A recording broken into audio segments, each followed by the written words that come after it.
Saya nggak ada uang sama sekali. Saya hanya baru ninggalin buat anak saya sekolah, buat makan anak saya. Saya begitu nekatnya saya ingin ke Baitullah. Demi Allah, pada saat mau pemberangkatan saya nggak punya uang sama sekali.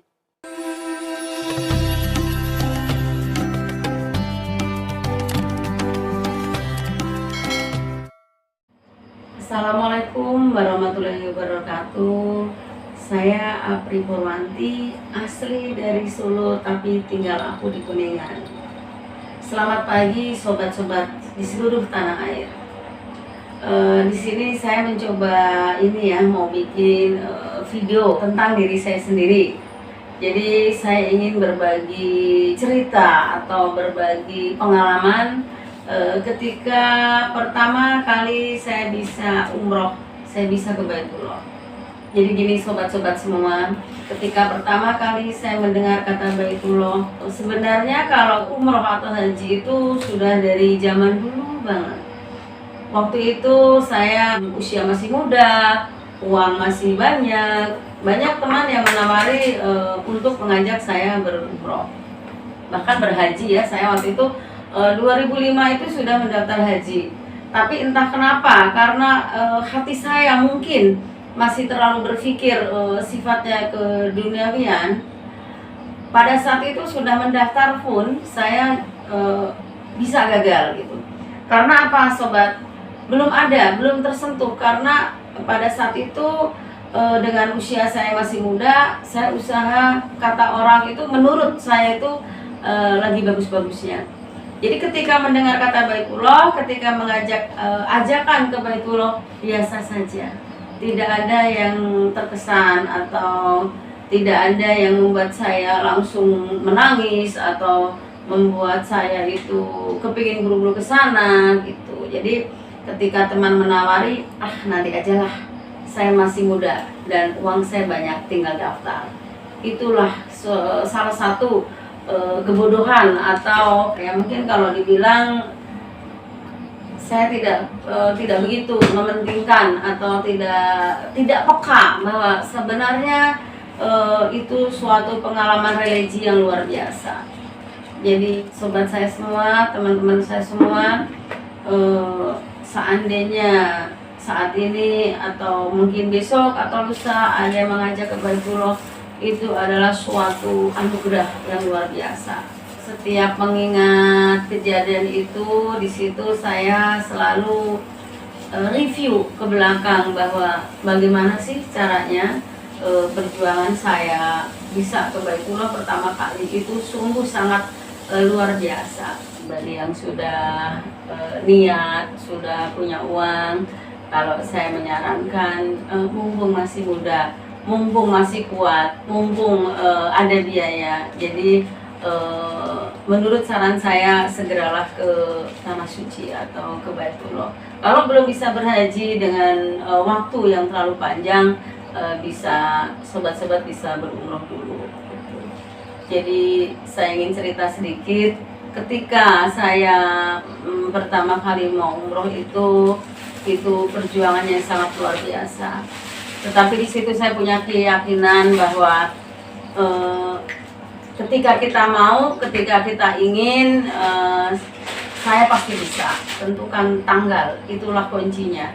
Jadi saya sekarang selalu memberikan motivasi ketika siar, ketika sudah ingin, ketika sudah mau, berani nggak kamu itu mendaftar, menentukan tanggal keberangkatan, karena itu adalah salah satu kunci. Bagaimana itu untuk memotivasi diri sendiri. Insya Allah ini akan yang saya ingat sampai nanti, bahwa kalau sudah ingin, sudah mau ya segera daftar, berani tentukan tanggal. Jadi waktu itu saya dengan modal nekat, saya berjuang.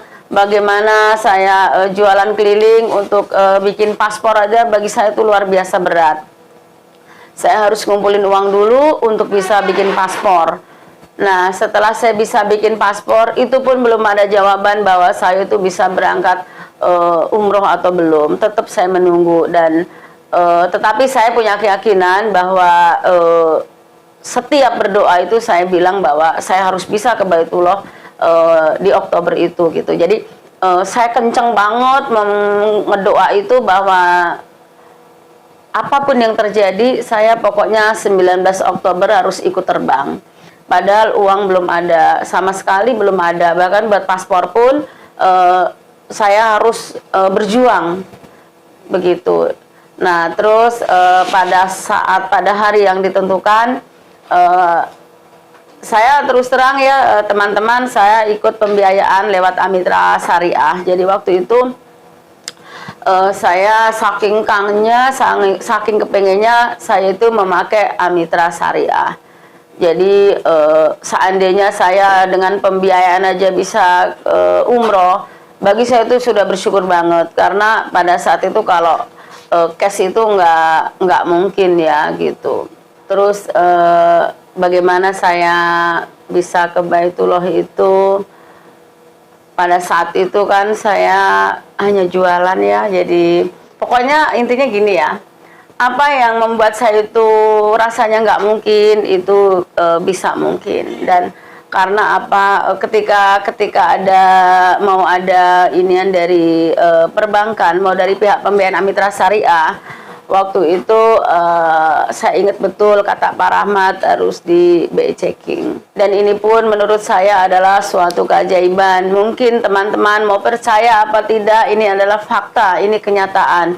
Ketika mau di BI checking itu saya dengan mungkin manajemen yang kurang bisa atau manajemen saya yang masih berantakan, waktu itu saya BI checkingnya itu rusak, bahkan bisa dibilang hancur.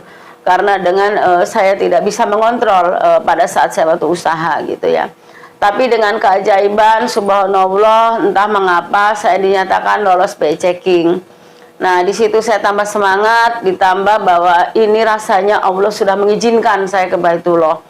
Jadi entah mengapa saya yang dengan kondisi apa mungkin untuk perbankan itu yang menurut orang bank itu nggak mungkin, tapi ketika saya udah ikrar bahwa saya Oktober itu mau ikut umroh itu, alhamdulillah BI checking saya itu bagus.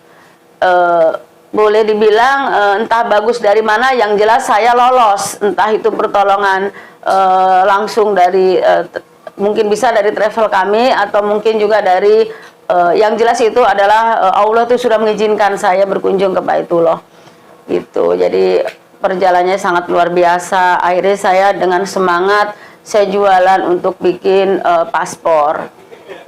Terus setelah paspor itu jadi pun perjuangan nggak sampai di situ ya teman-teman. Saya harus memikirkan karena saya adalah bertanggung jawab dengan keluarga. Saya punya beberapa anak yang harus saya buat tinggalan. Saya berjuang lagi untuk tinggalan gitu. Bahkan ini saya bercerita mungkin di session pertama ini bagaimana saya bisa di pesawat, bagaimana bisa, ini tuh perjuangan saya luar biasa. Bahkan ketika besok itu di grup mau berangkat itu ada pengumuman bahwa kita pesawatnya malam karena saya berangkat dari Solo, saya ikut dengan rombongan travel lewat Solo Raya. Waktu itu ada pengumuman bahwa jam 4 habis asar itu kita harus sudah berangkat ke bandara. Itu kalau nggak salah malam, padahal saya itu kan mau nangis. Padahal waktu itu aku nggak punya uang sama sekali gitu. Saya nggak ada uang sama sekali. Saya hanya baru ninggalin buat anak saya sekolah, buat makan anak saya. Saya begitu nekatnya saya ingin ke Baitullah. Demi Allah pada saat mau pemberangkatan saya nggak punya uang sama sekali. Sampai semalaman nggak bisa tidur. Saya harus bagaimana ya Allah, besok itu saya harus berangkat. Saya nggak ada uang sama sekali. Hanya baru tinggalan buat anak-anak aku.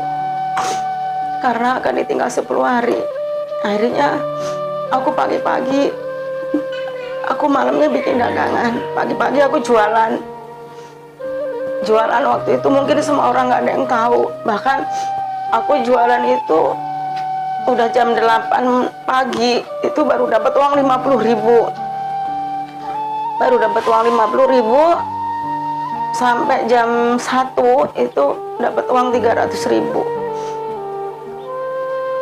seluruh pesawat mungkin tidak ada yang tahu teman-teman, aku ke Mekah pertama kali itu cuma bawa uang 300.000. Itu pun di hati aku sudah janji aku mau beli. Itu 300.000 itu aku sampai di Madinah itu buat ini, buat beli Al-Quran. Waktu itu 40 real, 200.000. Nah akhirnya aku berjuang bagaimana itu dengan 300.000 aku bisa ke Baitullah dengan bekal 300.000. Itu pun yang 40 real waktu itu 200.000 aku beli Al-Quran, saya taruh di Nabawi atas nama almarhumah ibu saya. Jadi ketika bertolak ke Mekah itu aku cuma bawa duit 100.000. Mungkin satu pesawat, bahkan teman saya nggak ada yang tahu bahwa saya cuma punya duit 100.000. Saya disupport dengan Mas Arif, saya kemana-mana dengan motor butut itu mencari uang. Ya memang sampai hari keberangkatan di asar itu saya cuma punya uang 300.000. Tetapi dengan keajaiban, dengan itu subhanallah saya bisa sampai ke Mekah. Kita dari Solo Raya saya berangkat itu langsung ke Madinah dulu. Nanti insya Allah saya akan bercerita bagaimana saya ketika di Mekah sama Madinah. Dan mohon maaf ya, setiap saya ngomong ini saya selalu menangis gitu. Jadi sebenarnya nangisnya itu nangis bangga ya, nangis bahagia, nangis semangat, nangis saya kok bisa gitu. Bahkan hari pertama saya terakhir saya mau berangkat aja, itu rumah yang dempet di sebelah saya pun itu nggak tahu bahwa saya itu mau umroh gitu. Jadi saya berangkat sudah pakai seragam, sudah nenteng koper, saya baru minta doa restu, minta doa itu ke tetangga paling dempet dengan rumah saya. Karena tadinya saya merasa ini adalah nggak mungkin gitu. Bahwa mungkin kalau seandainya saya cerita ke tetangga pun nggak akan percaya karena saya buat makan hari-hari aja susah gitu. Nanti saya akan cerita bagaimana saya di Madinah dan Mekah dengan keterbatasan tetapi dengan semangat niat kuat saya gitu.